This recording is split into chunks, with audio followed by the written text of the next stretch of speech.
안녕하십니까. 차구영 목사입니다.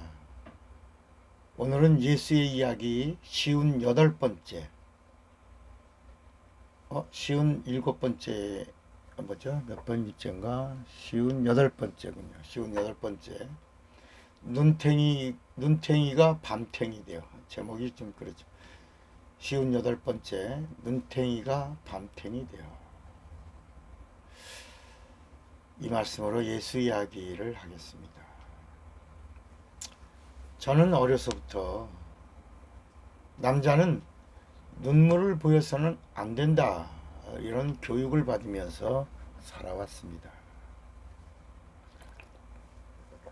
아마도 남자는 남자답게 살아야 한다는 뜻에서 생겨난 말일 겁니다. 또 냉정한 사람을 가리켜 피도 눈물도 없는 놈, 이렇게 말합니다. 눈물을 흘려야 할 때 눈물을 흘리는 사람을 가리켜 따뜻한 가슴의 소유자라고 말합니다.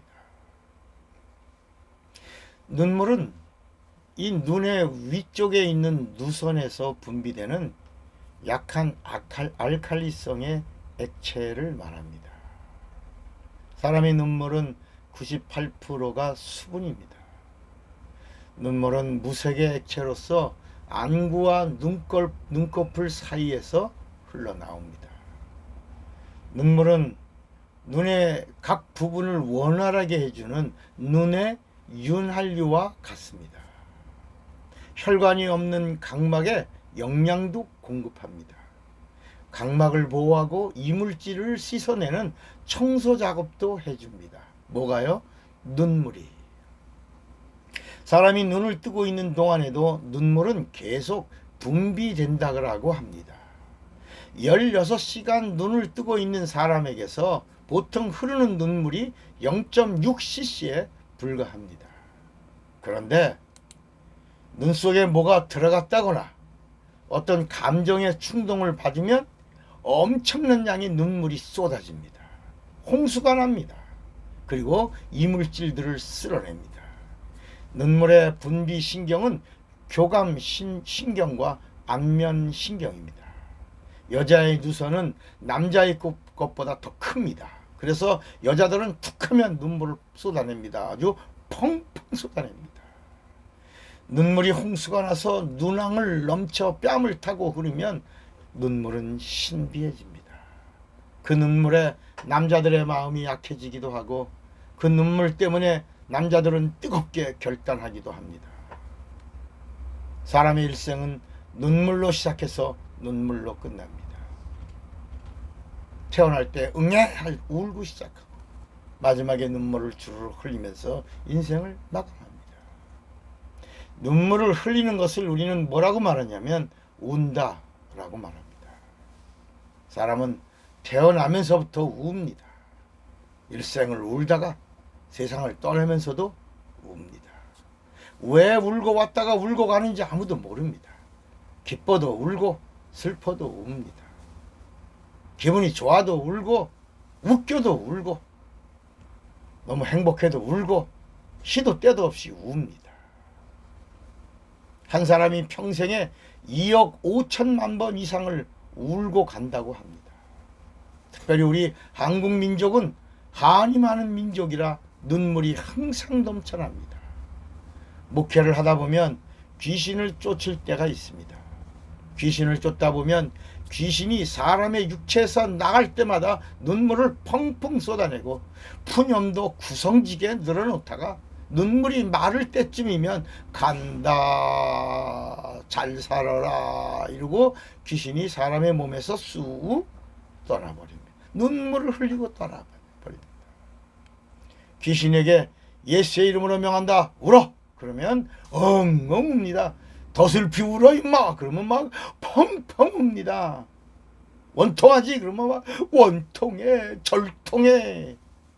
이것은 저의 영적인 경험입니다. 뭐 누구나 다 그런 경험은 아니죠. 저희가 목회하면서 경험한 경험입니다. 한문에서도 한문에서 쓰는 단어 중에 누는 마냥 흘려버리는 눈물일 때 쓰는 단어입니다. 누는 눈 가장자리에 괴어만 두고 흘려서는 안 되는 눈물을 누라고 말합니다. 같은 눈물이라도 일직선으로 뺨을 타고 흘러내리는 눈물을 채 갈라져 흐르는 얼굴 테두리를 벗어나지 않는 눈물을 가리켜서는 사라고 했으며, 펑펑 쏟아져 흐르는 그 눈물을 말할 때는 누라고 했습니다. 옛날 어머니들은 음식의 간을 볼 때 머릿속에 기억해 두었던 눈물의 맛에 간을 맞추었다고 합니다. 국물을 데울 때도 새끼손가락으로 휘 저어서 음식의 온도를 체온과 같게 하는 것과, 음식의 간을 눈물이라고 하는 체액의 염도와 같게 하는 지혜는 한국 음식 문화를 알아내는 열쇠와 같은 것입니다. 그래서 그만큼 시집살이가 고달팠고, 그리고 나서 음식의 맛을 본 다음에 이 맛이야, 어머니 맛이야, 이 말이 바로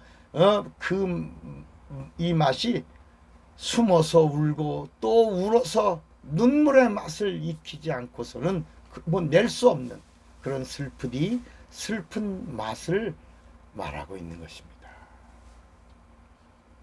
눈물 속에는 세균을 죽이는 라이소팀이라는 성분이 있는 것뿐만이 아니라 인간의 감정 농도에 따라서 분비량과 분비 농도가 달라지는 이 로이시닌켈팔린이라는 성분이 발견됐다라고 말합니다. 처음에는 라이소팀만 있다라고 생각했는데 점점 연구를 하다 보니까 이 안에 로이시닌켈팔린이라는 성분이 발견됐다. 이 성분이 바로 뭐냐면 양파를 썰 때 나오는 물리적 눈물에는 없고, 양파를 썰 때 나오는 그런 눈물에는 나오지 않고, 감정이 움직이고 슬퍼서 울 때만 나오는 그 눈물에서 분비되는 신비한 그 액체가 바로 로이시닌켈팔린이라는 성분이라는 것입니다. 성경에 하나님이 내가 내 기도를 들었고 내 눈에 눈물을 보았노라 라고 말씀하셨는데, 이 눈물, 성도의 눈에서 나오는 이 눈물에서 나오는 이 로이시닌켈팔린에다가 여기다가 하나님의 믿음을 더할 때만, 플러스할 때만 하나님이 보시고 하나님이 들으시고 하나님이 일하신다는 것입니다. 성경을 살펴보면 눈물의 강이 흐릅니다. 하나님의 사람들은 눈물의 사람들이었습니다. 구약에도 눈물의 이야기가 나오고 신약에도 눈물의 이야기가 가득합니다. 예수께서 골고다 고난의 길을 갔을 때도 예수님을 따르던 여인들이 울며 함께 따라갑니다. 예수께서 울며 따라오는 여인들을 향하여 예루살렘의 딸들아 나를 위하여 울지 말라. 그리고 내가 가는 이 길은 영광의 길이니 나를 위하여 울지 말고 너와 네 자손들의 그 불쌍한 영혼들을 위하여 울라. 여러분, 예수님이 가신 길은 고난의 길이 아니라 영광의 길입니다. 하나님의 길입니다. 하나님의 뜻을 이루는 길입니다. 우리 인간의 동정을 받는 길이 아닙니다. 주님은 참 눈물의 실상을 영혼을 위하여 우는 눈물이라고 우리에게 가르쳐 주신 겁니다. 영혼을 위하여 우는 눈물, 그 눈물은 하나님이 찾으시고 하나님이 보신다는 겁니다. 우리가 사는 세상사도 눈물에 얽힌 눈물의 이야기입니다. 성경에는 이렇게 눈물에 얽힌 눈물의 이야기가 가득합니다. 심지어 기도하며 흘린 눈물을 눈물병에다가 담아가지고 하나님께 보여드리면서 이 눈물병에 담긴 내 눈물을 보아달라고 떼를 쓰는 장면도 있습니다. 성도의 눈물은 하늘문을 여는 열쇠입니다. 성도의 눈물은 하나님도 어쩔 수 없는 하나님의 약점을 아는 자의 강력한 영적 무기입니다. 하나님의 약점이 성도의 눈물인 것을 아시기를 바랍니다. 그런 자는, 하나님의 약점을 아는 자는 하나님 앞에 눈물을 뿌려 주께 간구합니다. 하나님은 성도의 눈물에는 쩔쩔매십니다. 개척교회의 무기는 눈물의 기도뿐입니다. 여러분, 성도가 되려고 하는 사람은 눈탱이가 밤탱이가 되지 않고서는 절대로 안 되는 것입니다. 그래서 저는 교회를 개척할 때 교회 의자에다가 크리넥스 티슈를 하나씩 이렇게 탁자 하나에 2개씩 놨습니다. 사람들이 이 교회는 왜 휴지를 넣나? 그냥 휴지를 놓은 게 아닙니다. 하나님을 향하여 울라고, 하나님을 향하여 내 믿음의 눈물을 보이라고, 그래서 교회 의자에 휴지를 갖다 놨던 것입니다. 하나님 앞에 내 영혼의 눈물샘을 터뜨리라고, 열어놓으라고, 그래서 눈물로 약속을 붙잡고 간구하라고 휴지통을 놓아두었던 것입니다. 성도의 눈물이 다시 회복될 때 우리 영혼이 소망이 있습니다. 우리 교회가 소망이 있습니다. 우리나라가 소망이 있습니다. 우리 이렇게 기도합시다. 오 예수여, 내 영혼의 눈물샘이 마르지 않게 하옵소서. 이종의 간절한 기도입니다. 기도합시다.